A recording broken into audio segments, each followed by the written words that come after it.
Pangarap. Para sa pamilya. Para sa Pilipinas. Laban! Yo, nandito na naman ang babaita. Tara't samahan nyo kami papunta doon sa Espadang Bato. Dahil 11:30 yung pick up namin sa Cubao ay nag-ready na kami dito. At dahil maaga kaming dumating dito sa jump off ay pinatulog muna kami saglit. Pagkatapos nga ng briefing ay talagang pinasakay na kami dito sa habal-habal. Dito na talaga magsisimula yung trek natin, ate. Wala pang 5 minuto talagang hinihingal na ako, ate. Tignan nyo naman kung gaano kami kadami dito. Huwag kayong mag-alala dito kasi may mga mabibilhan naman. At ang kagandahan kasi dito kung wala kang kasama pwede kang mang-harvat. Sa mga nagsasabing beginner friendly to ay wag kayong maniwala. Kung alam kong rock climbing or hiking pa ba to. Buti na lang dito at may hawakan ka talagang tali. Kailangan mo lang talagang humawak para ma-fall ka sa maligta. Finally at narating na din namin ng Espadang Bato. Imagine, madilim talaga kaming nag-start. Mga 4 o'clock pa ata noon. Tapos 6:30 kami nakadating. Dahil madami pang pila sa Espadang Bato ay talagang pumunta muna kami dito sa kabilang bundok kung saan umiyak si Ma'am Tina. Video reveal na ba? Tsaka ang ganda talaga ng mga kasama ko.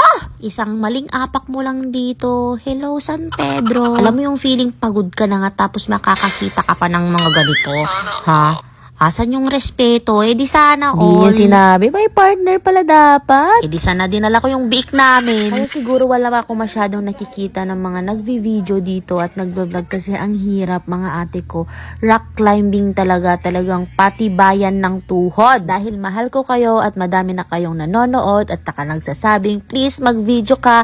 Ito na po yun. Sa kabila ng pagod, pag ganitong view ang makikita mo, talagang mapapawi. Bumalik na nga kami dito at magpahinga pero sasakit naman yung ulo mo dahil nagkwekwentahan na yung mga kasama ko. Nagpa-pray? Medyo kinakabahan na nga kami talaga dito mga ate. Kahit sino kakabahan kung talagang aakyat ka naman sa napakataas tapos aapak ka sa konting ano lang space, 'di ba? Talagang patibayan ng loob, ate ko. Hindi na sana ako tutuloy dito pero sayang naman mga ate ko, experience din to. Tingnan nyo naman, hindi talaga makikita dito sa camera kung gaano kaganda nito. May overlooking view pa sa Sierra Madre. 11:30 na pala kami nung pababa na kami din. Kung pupunta man kayo dito ay talagang magbaon kayo ng mga tubig at pagkain. Hindi bihira yung hike na to ate ko ha. Tutur na lang kita. Pasok sa puso ko.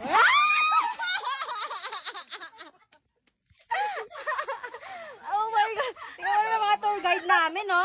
Sige, Ay, may record? meron. Alam nyo guys, hindi boring ang hike pag may mga ganitong tour guide.